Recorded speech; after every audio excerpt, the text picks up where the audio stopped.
Kahit nag-alok na ng tulong ang Amerika, nanindigan ng Armed Forces of the Philippines na mas mainam na Pilipinas lang ang magsagawa ng mga resupply mission sa West Philippine Sea. Nasa frontline ng balitang yan si Camille Samonte. Sa gitna ng patuloy na pangaharas ng China Coast Guard sa mga barko ng Pilipinas, muling tiniyak ng Amerika na bukas pa rin ang alok nila sa Pilipinas na samahan tayo sa mga resupply mission sa West Philippine Sea. Kanina, magkakasamang dumalo sa Mutual Defense Board at Security Engagement Board meeting sa Baguio City ang mga opisyal ng Armed Forces of the Philippines at US Indo-Pacific Command. At sa harap mismo ni US Commander Admiral Samuel Paparo, sinabi na ni AFP Chief of Staff General Romeo Browner na hindi pa natin kailangan ng tulong ng Amerika sa mga RORE mission. We're going to do the mission unilaterally. We will depend on ourselves first, and we will try to exhaust all the options first before asking help. After, if we exhaust all the options and nothing works, then that's the time we can ask for help.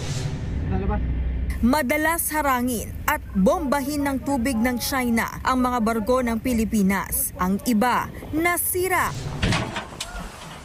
at nabutas pa. Kaya ang malaking tanong ngayon ng ilan, hanggang kailan magtitimpi ang Pilipinas bago hingin ang tulong ng Amerika? When our troops are already hungry, they don't have any supplies anymore because our resupply missions have been blocked and that they are on the verge of dying, then that's the time we're going to seek the help.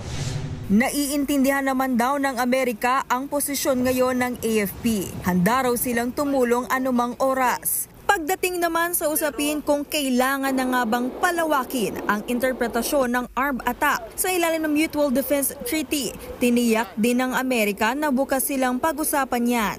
My job is to prepare options, if so called, and number two, I'm an instrument of those options.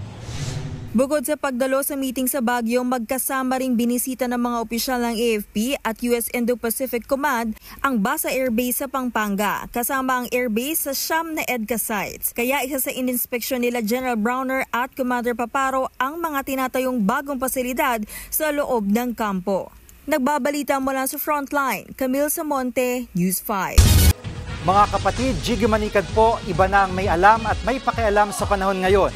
Para sa konkreto, kumpleto at komprehensibong balitaan sa Frontline, mag-follow at mag-subscribe sa social media pages ng News 5.